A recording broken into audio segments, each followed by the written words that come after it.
Bienvenue sur Gap de parents, le podcast qui explore sans filtre les écarts entre les idéaux et la réalité parentale pour vous aider à comprendre, à naviguer dans votre vie de parent et à grandir à chaque étape vécue de cette magnifique et ô combien challengeante aventure. Je vous embarque avec moi. Bonjour à tous et à toutes, j'espère que vous allez bien aujourd'hui, que vous avez pu profiter d'une petite pause vacances ou peut-être que vous êtes toujours en train d'en profiter, je vous le souhaite. Pour moi et pour ma famille, c'était la semaine passée, ça fait beaucoup de bien de recharger les batteries. Et me revoilà aujourd'hui après avoir fait un petit tri dans les sujets que j'avais envie de proposer dans ce podcast. Et en fait, je me suis rendu compte que bah, au début, je vous ai parlé de ce que j'allais partager ici dans ce podcast, pourquoi je le faisais. Par contre, bah, j'ai un peu zappé la partie pourquoi je fais ce métier aujourd'hui, pourquoi j'accompagne les parents dans cette posture de coach parental. Et je pense que c'était sympa de faire un épisode sur le sujet aujourd'hui. Alors l'idée, c'est de ne pas vous en parler non plus trop longtemps, sachant que le challenge pour moi, c'est que, eh bien, mon histoire personnelle, qui est assez dense, challengeante, et qui fait partie bien sûr du pourquoi j'accompagne les parents aujourd'hui, va toucher à pas mal de thématiques que j'aimerais bien développer par la suite dans pas mal d'autres épisodes. Donc je vous avoue que ça va être un fameux challenge, enfin le challenge numéro un pour moi va être ici de ne pas partir et vous faire un sous-épisode dans l'épisode, sinon on va pas s'en sortir. Et la deuxième chose, c'est que j'ai quand même envie de garder un certain aspect privé, que ce soit pour mon mari, ma famille. Donc voilà, je vais ici essayer d'aller à l'essentiel, de vous partager le pourquoi j'accompagne les parents aujourd'hui. Donc moi, ma parentalité, en fait, elle a commencé par être une belle maman, parce que mon mari a 4 enfants de son précédent mariage, et donc en fait, je suis tombée un peu brutalement, je vais dire, dans la parentalité, ou en tout cas dans la réalité de beaux-parents, parce que ça a quand même ça incombe pas mal de tâches, de responsabilités et autres, et ça change déjà pas mal la vie. Sachant que donc mon mari a 4 enfants de son précédent mariage, un aîné et puis des triplés. Et donc ça m'a fait découvrir en fait ce que c'était de vivre aux côtés et avec des enfants comme ça, en tout cas une semaine sur deux, et de les voir grandir, de les accompagner dans ma place de belle-maman, qui est pas non plus, qui est une belle place, mais qui n'est pas toujours une place facile. J'y reviendrai dans un épisode particulier sur ce sujet. Et donc le fait de vivre en tribu comme ça, c'est marrant parce que moi au départ, j'étais pas du tout partie pour avoir des enfants, c'était pas du tout dans mes projets de vie spécialement. Et donc le fait de vivre aux côtés de ces enfants et de développer cette famille recomposée, même si moi j'avais pas encore d'enfants de mon côté, bah, ça m'a donné quand même envie avec mon mari qu'on ait notre enfant à nous pour compléter un peu cette tribu en fait. Et ça a été le cas. Parce qu'une fois qu'on a eu notre enfant, bah, ça a été vraiment, la boucle était bouclée. Et d'ailleurs, les enfants, je pense, de mon mari ont une autre vision de moi-même aussi à ce moment-là, de me voir comme, en plus d'être l'amoureuse ou l'épouse de papa, d'être aussi la maman de leur petit frère. Donc ça a apporté plein plein de choses positives. Alors, effectivement, le fait de devenir maman pour moi a été un challenge parce que ça a pris pas mal de temps pour différentes raisons de santé dont je reparlerai également, avec principalement un gros souci d'endométriose qui était un mot que je n'avais jamais, jamais, jamais entendu à l'époque. Et là, on revient il y a plus de 10 ans. Donc, quand je vois aujourd'hui comme les médias, les réseaux sociaux peuvent parler de ça, et c'est très bien de faire énormément de sensibilisation, et moi je le fais dès que je le peux aussi, autour de cette maladie, mais je peux vous dire qu'il y a plus de 10 ans, on n'en parlait pas du tout. Voilà, autre sujet aussi à développer. Et donc du coup, ça a pris un temps certain pour pouvoir être enceinte. La suite de la grossesse s'est très très bien passée. L'accouchement également, pas de choses particulières. Je reviendrai également dessus si nécessaire, si vous me le demandez. Je m'attendais quand même effectivement à un postpartum différent, c'est-à-dire je pensais qu'on était quand même plus entouré, etc., que ce que je ne l'ai été.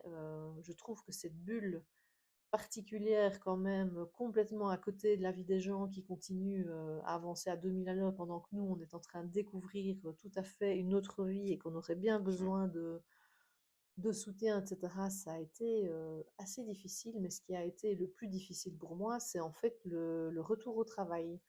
Parce que moi, à cette période-là, j'étais manager avec une fonction à l'international, fonction commerciale. Et donc, je voyageais, mes clients étaient partout en Europe et en Asie.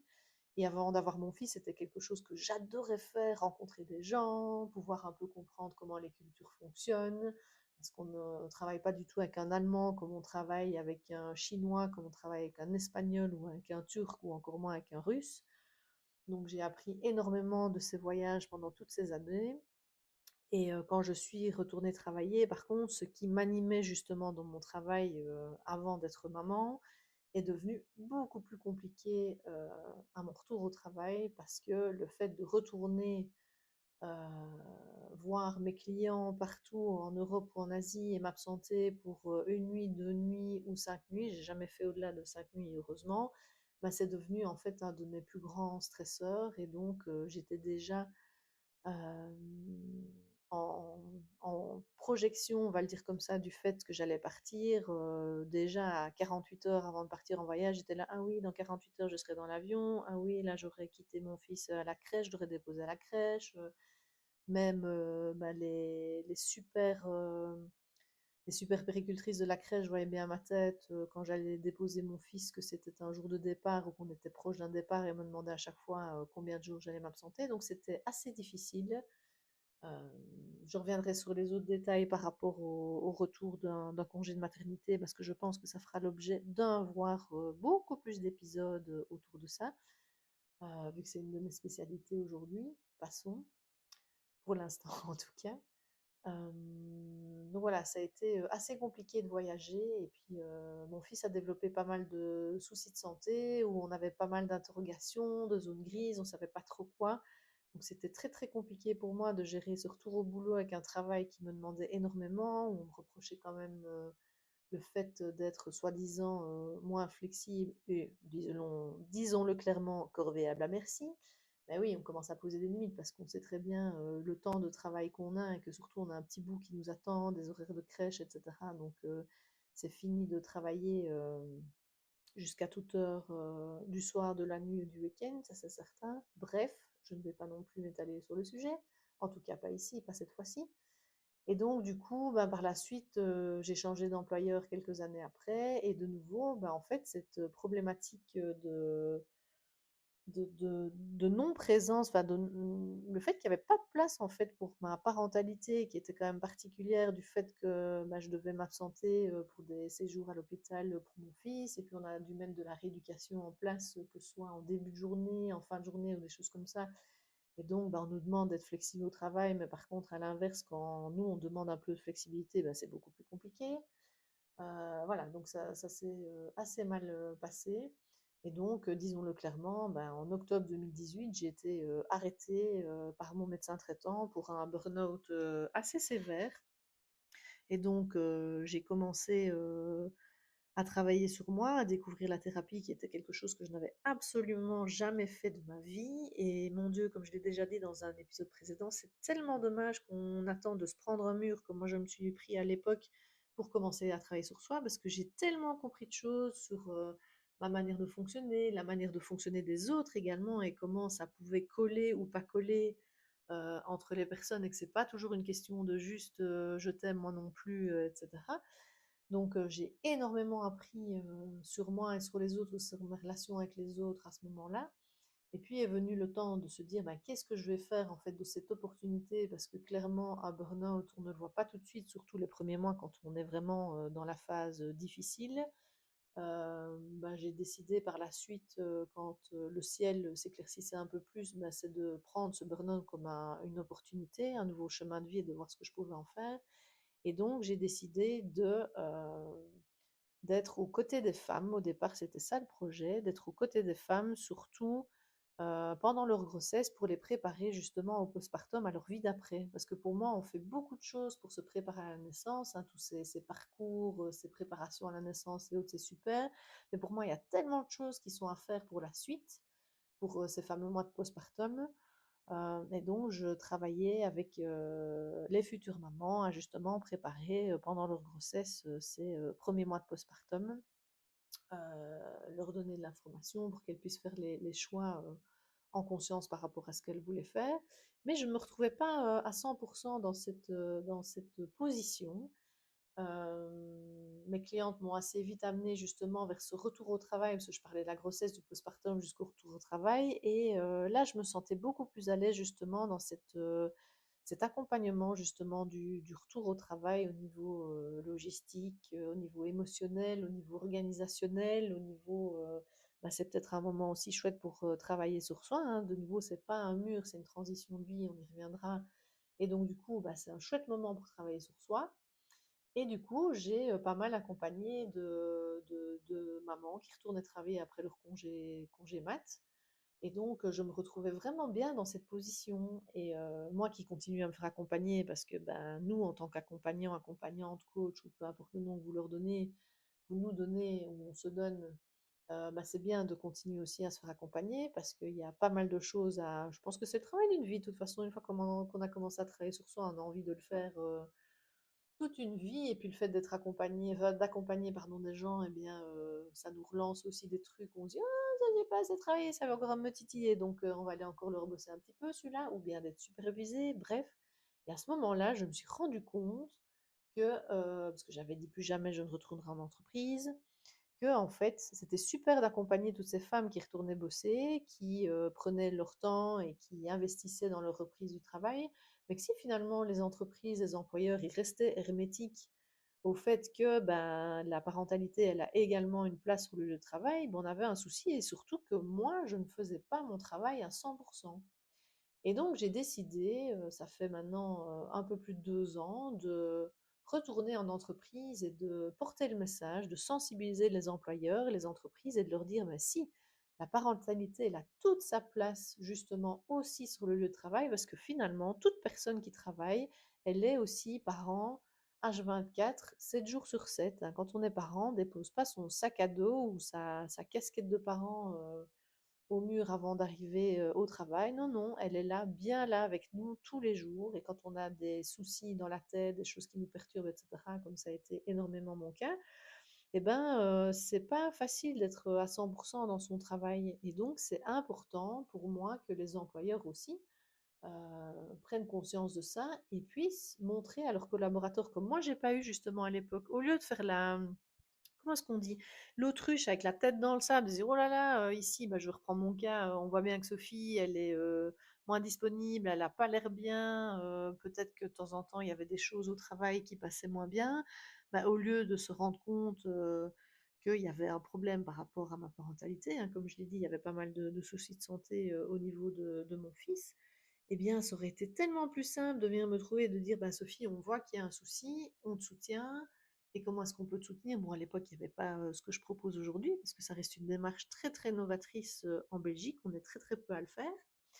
Et donc, l'idée aujourd'hui, c'est que les employeurs puissent aller dire à la personne: écoute, je vois bien que pour le moment, c'est compliqué pour toi, pour raison privée, j'entends, et en même temps, peut-être pas pointer du doigt, mais en tout cas montrer que l'employeur aussi, il prend position par rapport à ça, et de dire, voilà, je te soutiens en remarquant qu'il y a un souci, et je tiens à t'offrir des séances de coaching avec une coach spécialisée, c'est-à-dire moi, qui va venir pendant le temps de travail, sur le lieu de travail ou en visio, pouvoir travailler justement sur ce challenge, j'aime pas dire problématique, parce que c'est une connotation négative, mais sur ce challenge parental. Alors pourquoi pendant le temps de travail? Parce que les gens vont me dire oui, mais non, mais il vaut mieux le faire après journée. Ben non, parce que les gens que j'ai accompagnés jusqu'à aujourd'hui en entreprise, ils disent merci à leur employeur et merci à moi-même de le faire pendant les heures de travail, parce que finalement, les gens, ils n'ont pas le temps. Ils travaillent énormément, pour la plupart encore à temps plein ou à 4-5e, mais comme on le sait, c'est plutôt un 4-5e pour lequel on est payé, mais on va tout le temps rechercher des heures à gauche et à droite. D'ailleurs, ça aussi, on en reparlera. Et donc l'idée ici, c'est de se dire, bah voilà, ils n'ont pas le temps entre le travail presté, comme je l'ai dit, les éventuelles problématiques avec les enfants, où là aussi on court chez les différents thérapeutes, etc., plus un peu peut-être de temps pour soi, de sport et encore, ou d'activité pour les enfants, mais il n'y a pas de temps justement pour aller travailler sur soi. D'où l'intérêt pour moi de l'employeur d'offrir ces temps justement de coaching pour les parents qui ont des difficultés dans leur parentalité, que ce soit, alors là je ne parle pas de difficultés, mais une de mes spécialités, on va dire, c'est d'accompagner la femme, ben oui, parce que pour le moment c'est toujours la femme qui s'absente le plus longtemps pour un congé mat, hein, même si c'est super, les papas ont de plus en plus de jours de congé de paternité, mais aujourd'hui ça reste nous les femmes qui nous absentons minimum 3 mois. Et du coup, bah, c'est pouvoir amortir cette transition de façon plus douce et voir un petit peu comment est-ce qu'on va réorganiser son travail, comment est-ce qu'on positionne, peut-être retravailler certaines choses par rapport au travail et par rapport à la maison. Et de nouveau, ça c'est l'employeur en quelques séances avec moi qui offre à sa collaboratrice qui revient travailler ces séances de coaching avec moi pour amorcer cette rentrée de manière, on va dire, plus douce. Parce qu'on en reparlera dans cet épisode qui sera consacré seulement au retour au travail. On est parti pour un marathon et pas pour un sprint. Et on est la plupart à les se cramer, à les montrer que ben, on peut tout gérer de front, hein, parce qu'on a toujours le syndrome, pour la plupart d'entre nous, de Wonder Woman. Mais c'est loin d'être le cas, on est des humaines principalement, et donc, comme je le répète, mais à chaque coaché, on est parti pour un marathon, les gars, et pas un sprint, s'il vous plaît. N'allons pas nous cramer dans les 3 à 6 mois.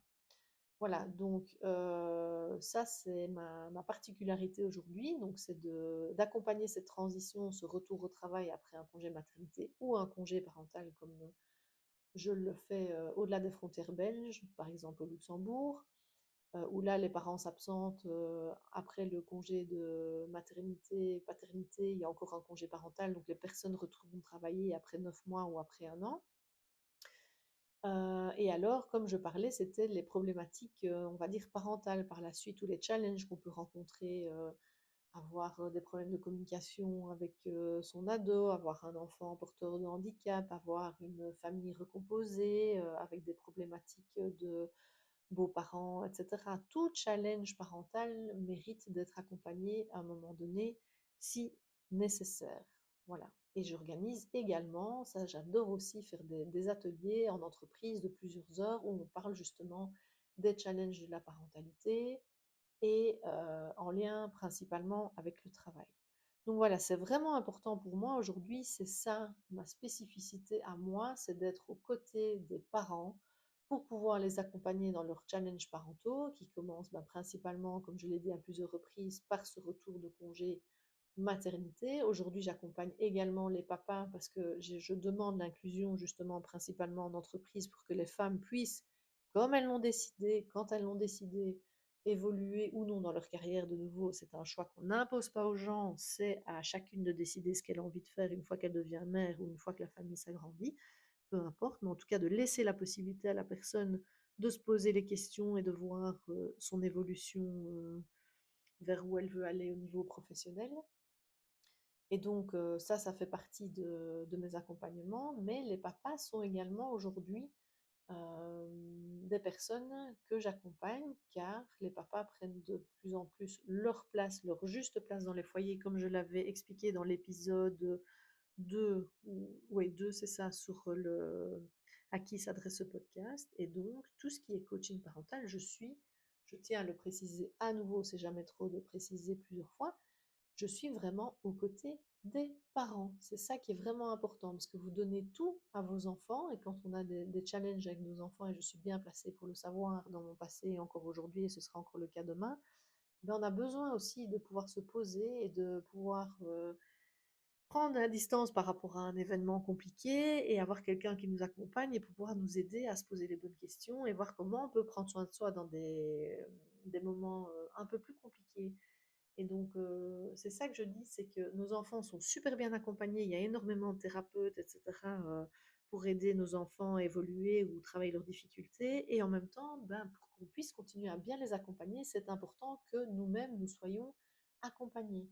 Donc, je suis là pour prendre soin de vous, pour que vous puissiez encore mieux prendre soin des vôtres. C'est vraiment quelque chose d'extrêmement important pour moi. Voilà. Et alors, avec la dimension, comme je l'ai dit, entreprise, parce que je pense qu'avec mon, mon passé, mon expérience personnelle autour de ces problématiques, qui retournent du fait de lier le travail avec sa parentalité et ses problématiques parentales, j'ai vraiment trouvé ma place, donc comme je vous l'ai dit, il y a un peu plus de 2 ans, auprès des parents, principalement au sein des entreprises, pour que les employeurs soient vraiment sensibilisés et mettent la place nécessaire à la parentalité sur le lieu de travail. Voilà, c'est très très important pour moi et c'était important pour moi de vous expliquer ce pourquoi j'accompagne